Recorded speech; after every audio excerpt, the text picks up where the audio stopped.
보통 하나이면 조금 부족하고 또 외롭기도 하고 넉넉한 의미는 아닙니다. 우리 정서에서도 둘은 돼야 되고 좀 셋은 돼야 되고 이런 말이 있습니다. 하나님께서도 아담을 보시고 혼자 있는 것이 좋지 못하다 하시고 둘로 만들어 주셨습니다. 그런데 우리 예수님은 다르다는 거죠. 우리 예수님은 한 분이면 충분합니다. 우리 이 예배 준비실에 신약 성경이라는 이제 그림이 있습니다. 예수님 사진이 걸려 있습니다. 근데 이름이 신약 성경이에요. 그래서 멀리서 보면 예수님이 그냥 한 분 계시는 거죠. 근데 가까이서 보면 놀랍게도 그 예수님의 그 모습이 글자로 이루어져 있는 거죠. 수백 개, 수천 개의 글자들이 모여서 예수님을 멀리서 보면 예수님 그냥 한 분입니다. 한 분이면 충분하다. 조금 부족해 보이기도 하고 더 이것저것 더 필요해 보이기도 하고, 그런데 예수님을 가까이서 보면 너무 크신 분인 거죠. 그럼 예수님 속에 한번 빠져보셨습니까? 그 깊이가 얼마나 깊은지. 예수님은 우주 그 자체이신 거죠. 예수님을 소유한다는 건 모든 걸 소유한다는 것 같은 말입니다. 바로 이 부분이 오늘 설교의 아하 포인트입니다. 오늘 본문은 바울의 2차 여행 중 있었던 일을 우리에게 전해주고 있습니다. 바울이 전도를 하고 나서, 복음을 전하고 나서 그 열매들, 그 영적인 어린아이들이 자꾸 염려가 되어서 이제 바나바에게 이렇게 얘기를 하는 겁니다. 한번 우리가 다시 한번 돌아보자. 그래서 바나바와 2차 전도 여행을 떠났는데 마가를 동행해야 되냐 말아야 되냐는 문제로 갈라지게 되죠.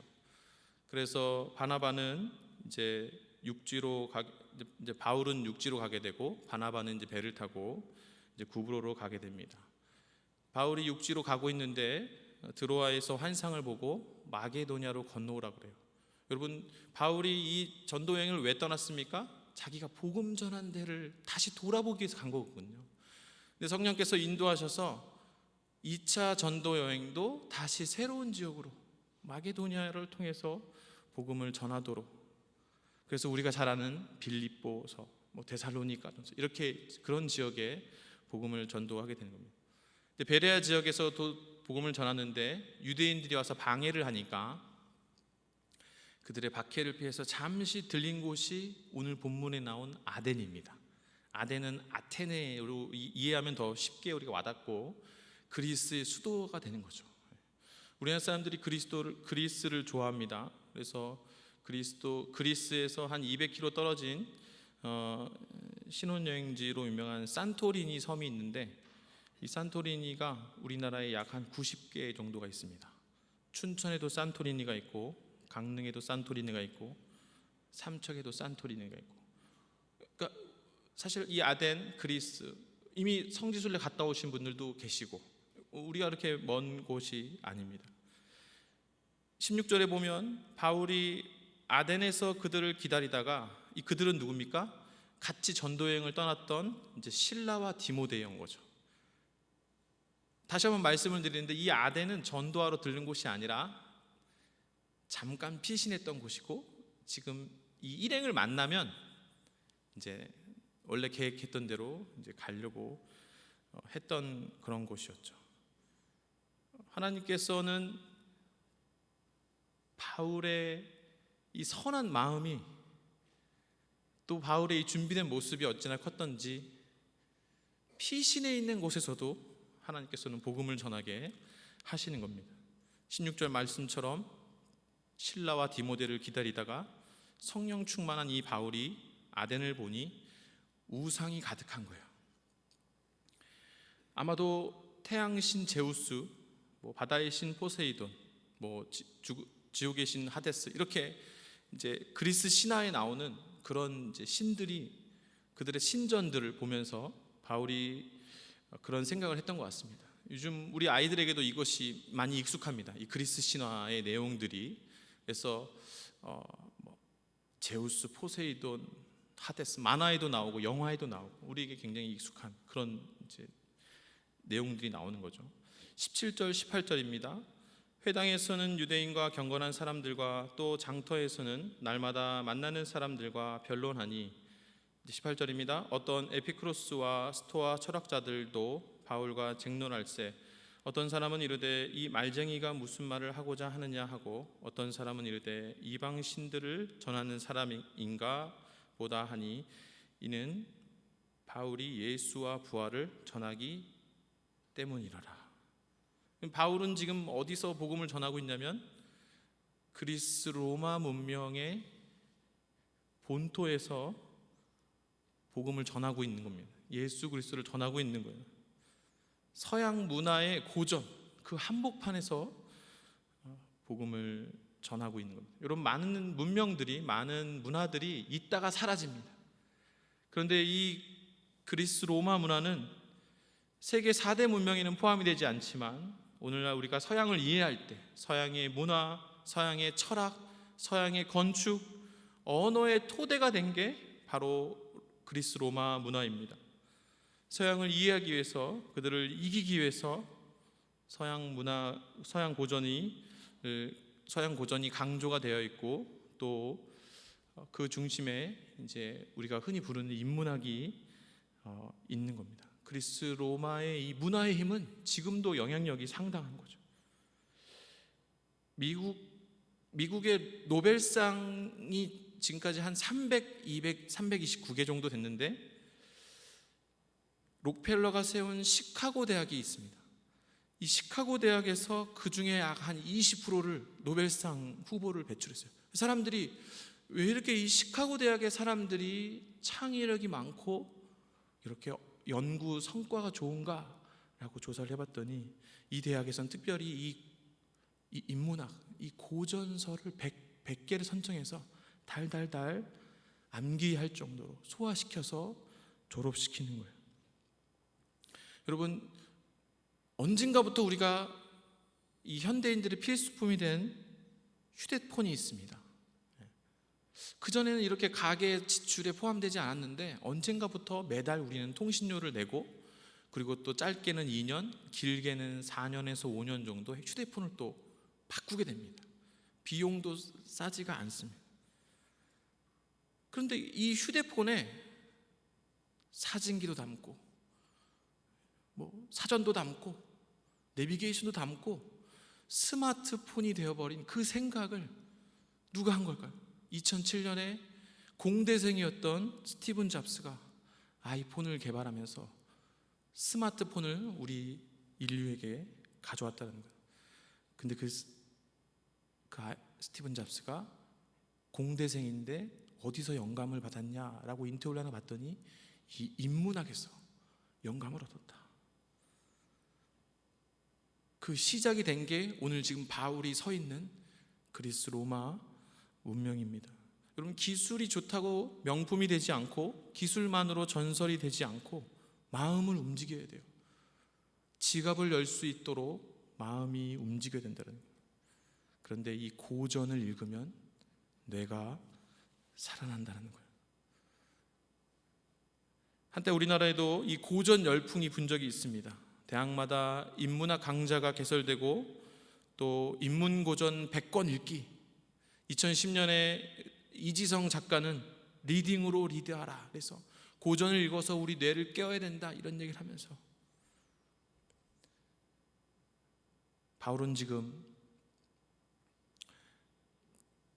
그런 인문학적 배경의 수준 높은 도시에서 복음을 전하려고 하고 있는 겁니다. 그리스는 또한 우리가 잘 알듯이 철학의 도시입니다. 인문학 뭡니까? 언어, 문학, 역사. 근데 그 중에서도 인문학의 최고봉은 철학이에요, 철학. 그런데 그리스는 우리가 잘 아는 소크라테스, 아리스토텔레스, 플라톤을 배출한 도시. 물론 몇백 년 전에 있었지만 그 영향력이 그렇게 막 사회가 빠르게 변화하고 있는 그런 시대가 아니기 때문에 그 영향력을 받고 있는 그 도시란 엄청난 잠재력을 가진 문화를 품은 도시, 첨단의 끝에 있던 도시. 여러분, 그 당시에 사람들의 그 지식의 수준이 어느 정도였냐면 19절에서 20절의 그 힌트를 우리가 엿볼 수가 있습니다. 제가 한번 읽어보겠습니다. 그를 붙들어 아레오바고로 가며 말하기를 내가 말하는 이 새로운 가르침이 무엇인지 우리가 알 수 있겠느냐. 지금 바울에게 물어보고 있는 겁니다. 내가 어떤 이상한 것을 우리 귀에 들려주니 이 무슨 뜻인지 알고자 하노라 하니, 여러분 그 당시에 이미 이런 새로운 학문에 대한, 새로운 학설에 대한 개방적인 태도, 나도 옳고 너도 옳을 수 있다, 유연한 사고, 배움의 필수라고 할 수 있겠죠. 더 깊은 깨달음으로 가는 그런 어떤 부드러운 마음 상태가 벌써 이들에게 있는 겁니다. 여러분, 반면에 다른 사람들을 비판하고 지적하고 다툼이 많았던 교회, 고린도 교회가 있습니다. 이 고린도 교회에 바울이 이렇게 권면하고 있습니다. 선줄로 생각하는 자는 넘어질까 조심하라. 그러니까 뭔가 새로운 발전이 있기 위해서는 자신의 경험, 자신의 지식이 전부라고 생각하는 사람들은 좀 어려울 수 있다. 배움의 시작은 어디서부터인가? 내가 무엇을 모르는지 아는 데부터 진정한 배움이 시작된다는 거예요. 여러분, 신앙도 마찬가지입니다. 내가 안다고 생각하는 순간 성장이 멈추게 되는 거죠. 내가 잡았다고 생각하는 순간 더 이상 큰 성장이 이룰 수 없는, 사도 바울조차 내가 잡은 줄로 여기지 아니하고 부르심을 따라간다. 오히려 내가 교회를 다니고 있진 않지만은 잘 모른다 라는 마음으로, 구도자의 자세로 이렇게 한 걸음 한 걸음 알아보고 따라올 때 그런 분들이 앞으로 신앙을 가질 가능성들이 더 높다라는 겁니다. 근데 여러분, 벌써 2000년 전에 이 도시의 사람들은 그러한 학문과 종교에 관대하고 자유로운 토론을 할 준비가 되어 있다는 거예요. 당시 그리스의 특징을 하나 더 말씀드리면 여러분, 21절입니다. 제가 한번 읽어보겠습니다. 모든 아덴 사람과 거기서 나그네 된 외국인들이 가장 새로운 것을 말하고 듣는 것 이외에는 달리 시간을 쓰지 않음이더라. 바로 이 끝부분인데요. 달리 시간을 쓰지 않음이더라. 도시사회이기도 하지만은, 또 계급제가 있는 신분사회이기도 하지만은, 지금 바울이 만나고 있는 사람들은 어떤 사람들입니까? 사색하고 토론하고 연구하고 그렇게만 사는 사람들이에요. 다시 말하면 그들의 생활 수준은 먹고 사는 문제를 해결한 사람들이라는 거예요. 언제? 여러분, 2000년 전에 이미 먹고 사는 문제를 해결한 사람들이에요. 2000년을 다시 돌아와서 2020년 대한민국 우리 직장인들의 3대 로망이 있습니다. 하나는 뭡니까? 첫 번째는 여가입니다. 여가. 좀 쉬고 싶다. 두 번째는 여행입니다.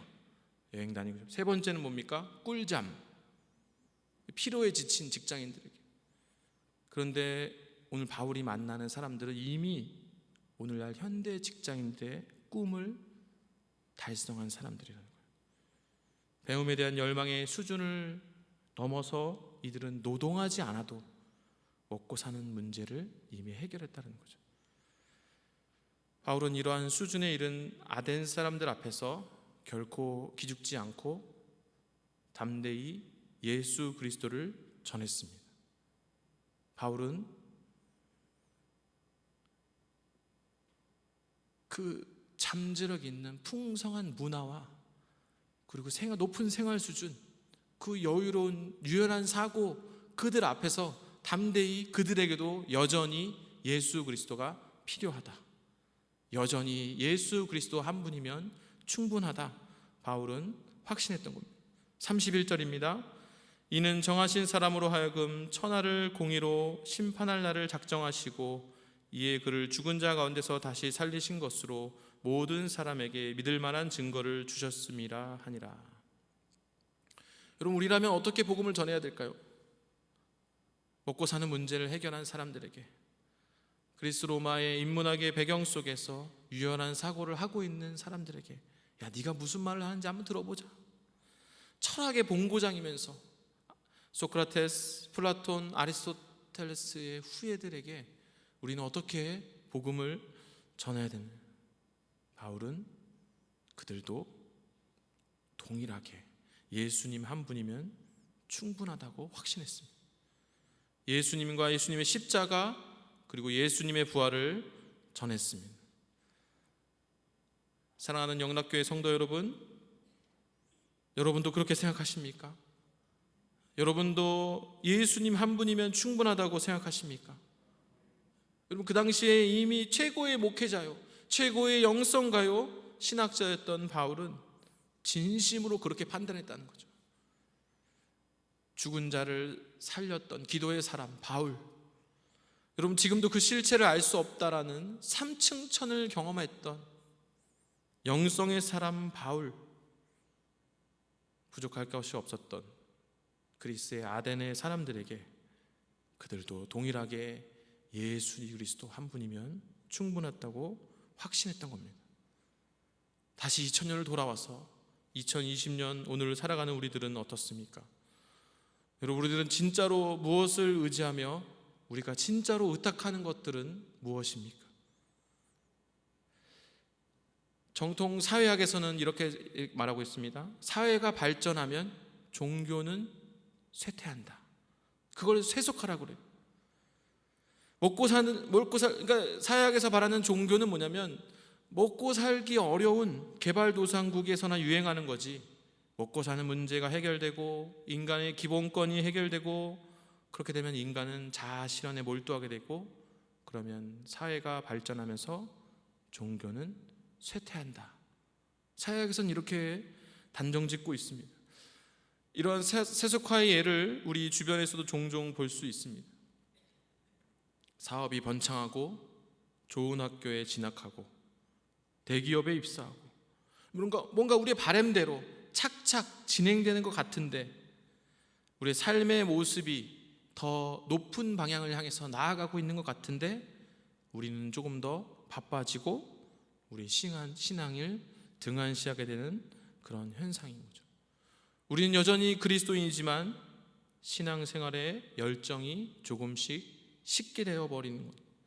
저도 청년부 지도교육자로 있을 때 한 집사님 딸이 모두가 바라는 서울대 경영학과에 합격했어요.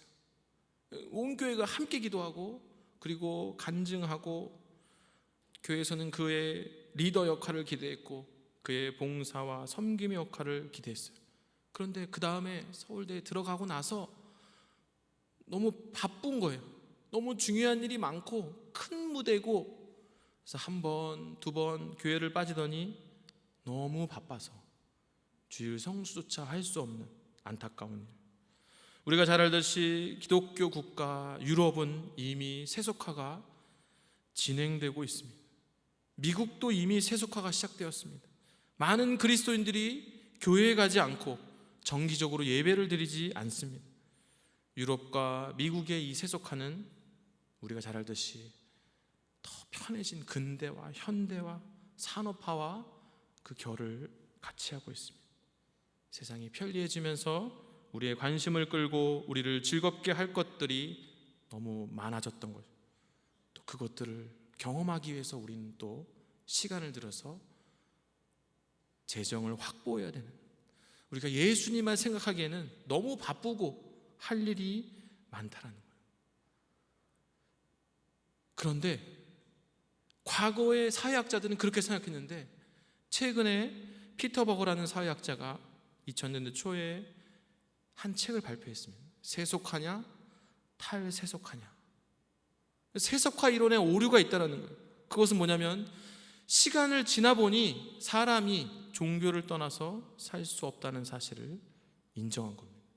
우리나라에는 지금 복음이 전해진 지 120년밖에 지나지 않았기 때문에 우리나라에는 조금씩 세속화가 진행되고 있는데, 이미 세속화가 충분히 진행된 서구 사회에서는 다시 종교로 돌아오는 탈세속화가 진행되고 있다는 거예요. 북미의 복음주의, 남미의 오순절주의가 그렇습니다. 이런 현상은 가진 자나 못 가진 자나 동일하게, 특별히 막 복지제도가 발달해 있는 유럽에서도 그들이 삶의 목적을 찾지 못하고 다시 복음으로, 교회로, 기독교로 돌아오고 있는 현상이 있다는 거예요. 알랭드 보통이라는 유명한 작가이자 또 무신론자가 있습니다. 이 사람이 이제 2003년에 유럽 전체에서 뛰어난 문장가에게 수여하는 샤를르 베이용 유럽 에세이라는 상도 수상했던 그런 사람인데, 이 사람이 2011년에 무신론을 위한 종교라는 책을 발표했습니다. 이 책에서 이 친구는, 알랭 드 보통이라는 사람은 지금 뭘 말하고 있냐면, 자기가 무신론자인데 막상 자기가 종교를 떠나 살아보니까 종교는 매우 유용하고 효과적이고 지적이기 때문에 다시 그 종교가 탐난다는 거예요. 그래서 신앙인들에게만 이 종교를 맡기기가 너무 아깝다라는 거예요. 현대인들이 겪는 여러 가지 문제는 기존 종교에서 답을 찾을 수가 있다라는 거예요. 그걸 그 책에서 이 친구가 얘기를 해주고 있는 거예요. 여러분, 유럽의 지성인들은 돌고 돌아왔지만 역시나 하나님께서 우리에게 주신 그 종교적 가치, 복음, 십자가, 공동체의 삶이 유익하고 그 중에 제일은 그리스도라는 사실을 깨달은 겁니다. 한국교회 많은 예배를 드리지 않는 가난한 성도들이 있지만, 100만이다 200만이다 그런 통계들이 있지만, 그들도 결국 돌고 돌아서 예수님께로 돌아오게 될 겁니다. 그들도 결국 돌고 돌아서 예수님 한 분이면 충분합니다 라고 고백하게 될 겁니다. 저도 설교를 준비하면서 예수님 한 분이면 충분하다는 뜻은 다른 것들은 필요 없다는 뜻이구나, 그걸 의미하는 줄 알았습니다. 그래서 예수님은 한 분이면 충분하다라는 것에 동의한다는 것은 내가 신앙 이외의 것들은 내려놓고 희생하고 헌신하고 섬기는 그런 것이다 라고 생각했습니다. 우리는 사실 더 능력 많고 가진 게 많은데 예수님 때문에 다 내려놓는다, 예수님 때문에 다 포기한다, 그런 뜻인 줄 알았어요. 근데 여러분, 예수님 한 분이면 충분하다는 것을 시간을 두고 묵상을 해보니까 결코 그 문장은 결코 빈약한 뜻이 아니라는 거예요. 예수님 한 분을 우리가 경험한다는 건, 예수님 한 분을 소유한다는 건 전부를 소유한 것과 같은 뜻이라는 거예요. 예수님은 십자가에 달려 죽으신 참 사람이면서도 부활하신 참 하나님이십니다. 예수님을 소유한다는 건 하나님 자신을 소유한다는 것과 같습니다. 예수님 지금도 하나님 보좌 우편에서 우리를 위하여 친히 간구하신다는 것, 또한 성령님으로 우리에게 오셔서 우리와 함께 하고 계십니다. 그분 과거에 계셨고 태초부터 계시며 오늘도 우리와 함께 하시고 마라나타, 다시 오실 하나님이신 겁니다. 다윗은 역대상 29장에서 이렇게 하나님을 찬양하고 있습니다. 여호와여, 위대하심과 권능과 영광과 승리와 위엄이 다 주께 속하였으니 천지에 있는 모든 것이 다 주의 것이로소이다. 여호와여, 주권도 주께 속하였으니 주는 높으사 만물의 머리심이니이다. 부와 귀가 주께로 말미암고 또 주는 만물의 주제가 되사 손에 권세와 능력이 있사오니 모든 사람을 크게 하심과 강하게 하심이 주의 손에 있나이다. 여러분, 아멘이십니까? 예수님의 손에 권세와 능력이 있사오니 모든 사람을 크게 하심과 강하게 하심이 주의 손에 있음을 여러분 믿으시기 바랍니다. 예수님을 소유한다는 건 전부를 소유하는 것과 같다는 겁니다. 우리는 하나님께로부터 전부를 받은 사람들입니다. 사도 바울은 로마서 8장에서 고백합니다. 자기 아들을 아끼지 아니하시고 우리 모든 사람을 위해 내어주시니가 어찌 그 아들과 함께 모든 것을 우리에게 주시지 아니하겠느냐. 사랑하는 영락교회 성도 여러분, 예수님 한 분이면 충분합니다. 노벨상을 수십 개 수상 가능한 잠재력을 가진 그 인문학보다도, 평생 일하지 않고도 먹고 살 수 있는 풍성한 재력보다도 예수님이 더 귀한 가치라는 것을 여러분 믿으시기 바랍니다. 하나님 주신 이 예수님은 온 우주보다 크신 분입니다. 이미 경험하신 분도 있지 않습니까? 그 마음이 얼마나 넓으신지 우리가 평생 그 안에 거느려도 다 가보지 못하는 거예요. 예수님 마음속을. 여러분, 그 능력이 얼마나 깊으신지 우리가 평생 경험해도 다 경험할 수 없습니다. 우리가 그 예수님을 살려고 치면 복음성가에 나오는 것처럼 집 팔고 냉장고 팔고 그럼 다 팔아, 내 소유를 다 팔아도 구매할 수 없습니다. 예수님과 동행하는 우리는 그냥 단지 그냥 거둘 뿐입니다.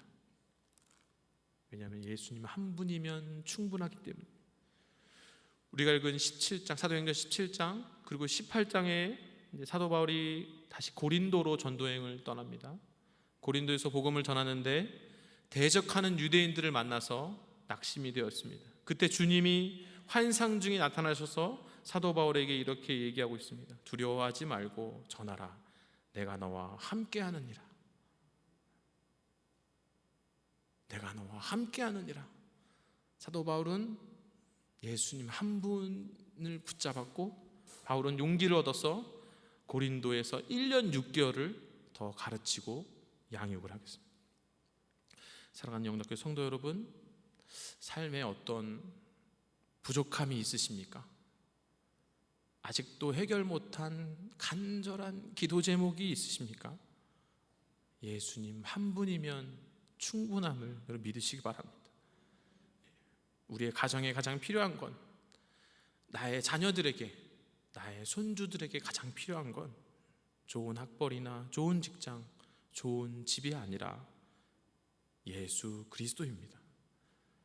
예수 그리스도를 인격적으로 만나고 그분과 호흡하고 그분과 동행하며 그분께 순종하고 그분께 구하고 응답을 받고 예수 그리스도와 하나 되는 것, 그것이 여러분 진짜 해결책인 것을 여러분 믿으시기 바랍니다.